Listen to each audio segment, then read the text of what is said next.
గడ్డం సమ్మయ్యకు పద్మశ్రీ రావటం పట్ల అప్పిరెడ్డిపల్లిలో ఒక పండుగ వాతావరణం నెలకొంది. మనం చూస్తుండొచ్చు. అక్కడ టెంటుతో పాటు ఇప్పటికే గ్రామస్తులు, ఆయన కుటుంబ సభ్యులు కావచ్చు, ఆయన తరగతికి చెందిన చాలామంది సభ్యులు కూడా ఆనందోత్సవాలతో మునిగితేలారు. ఇదంతా కూడా తమకే వచ్చినట్లుగా వాళ్ళు ఫీల్ అవుతున్నారు. ఈ పరిస్థితుల్లో పండుగ వాతావరణం వాళ్ళ ఇంట్లో కూడా నెలకొంది.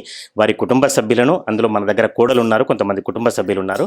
కోడలను అడిగి అనుభూతిని మాటల్లో తెలుసుకునే ప్రయత్నం చేద్దాం. అమ్మ చెప్పండి, మీకు ఎట్లా అనిపిస్తుంది? మీ పేరేంటి? నా పేరు స్పందన అండి. జనగాం జిల్లా దేవరపుల మండలం, గ్రామం అప్పిరెడ్డిపల్లి. మా మావయ్యకు పెద్ద కోడల్ని. అయితే మా మావయ్యకి అవార్డు రావడం మాకు చాలా ఆనందంగా ఉంది. మేము ఎన్నో సార్లు దీనికి ట్రై చేసిండు మావయ్య, అవకాశం లేకుండా పోయింది. ఇప్పుడు కేంద్ర ప్రభుత్వం ఇట్లా మా మావయ్యకి పద్మశ్రీ అవార్డు రావడం మాకు చాలా అదృష్టంగా భావిస్తున్నాం. మా కుటుంబం అంతా చాలా ప్రభుత్వానికి రుణపడి ఉంటాం సార్. మా కళాకారులు ఇప్పుడు దీంతో చాలా సంతోషంగా మేము ముందుకు సాగడానికి చాలా అవకాశం కూడా ముందుకు ఉన్నది సార్.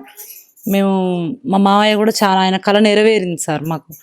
ఆయన కన్న కళలు చాలా వరకు, ఇంతవరకు ఆయన నటించిన కళలు ఎన్నిటి ఉన్నాయో అన్నిట్లల్లో జ్ఞాపకార్థం చేసుకొని మంచిగా ముందుకు సాగాలని ఇంకా మేము చాలా కోరుకుంటున్నాం. ఆయన కళ నెరవేరినందుకు, మా మావయ్య కళ నెరవేరినందుకు మా అందరికి సంతోషంగా ఉందండి. మీ మావయ్య గారి కార్యక్రమాలు చూసారా మీరు ఎప్పుడైనా? చాలాసార్లు చూసినామండి. ఏ పాత్ర మీకు బాగా ఇష్టం? ఏ కార్యక్రమం ఇష్టం ఎక్కువ? మాకు ఆయన కీచకవధం అని అంటే ఆయనకు చాలా ఇష్టం, మాకు కూడా చాలా ఇష్టం అండి. ఆ పాత్ర అంటే మాకు చాలా ఇష్టం. ఆయన కూడా చాలా జీవించుతానన్నట్టు నటిస్తాడండి. అది ఇప్పుడు మీ ఆయన కూడా మీ మామయ్య దగ్గర శిష్యరికం చేస్తాడా? చేస్తాడు. లేడీస్ పాత్ర చేస్తాడు ఆయన. లేడీస్గా వాళ్ళ తండ్రి ఎమ్మటి తిరగడం, పోవడం, రావడం అన్నిట్లలో ఉంటారు. మంచిగా మా ఆయన ఒక్కడే చేస్తాడు. మరి మిగతా మా మరుదులు ఈ కళారంగంలో రావాలంటే ఇప్పుడు పరిస్థితిని బట్టి ఇప్పుడు ఊళ్ళో మట్టి తిరగాలి చేయాలని అంటే వీళ్ళు తిరగలేరు, మనకి ఏం వచ్చే అవకాశం లేదు. కాబట్టి మా వాళ్ళు కొంచెం చదివిపించిండు మా మామయ్య.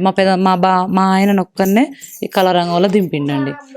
మీ మామయ్య ఏం చదువుకోలేదు, మీ ఆయన మాత్రం చదువుకున్నాడు కొద్దిగా. మా ఆయన 5 చదివిండు, మా మామ 5 చదివాను, బంద్ చేయించి కళారంగంలో దింపిండు. అయితే ఇంకొకటి, చాలా మందికి స్త్రీ పాత్రలు వేయడం అంటే కుటుంబ సభ్యులకు ఇష్టం ఉండదు, మీకు ఎట్లా అనిపిస్తుంది? మాకు ఇష్టమే అండి.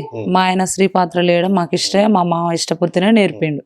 ఆయన మగ వేషం వేస్తాడు, ఈయన ఆడే వేషం వేస్తాడు.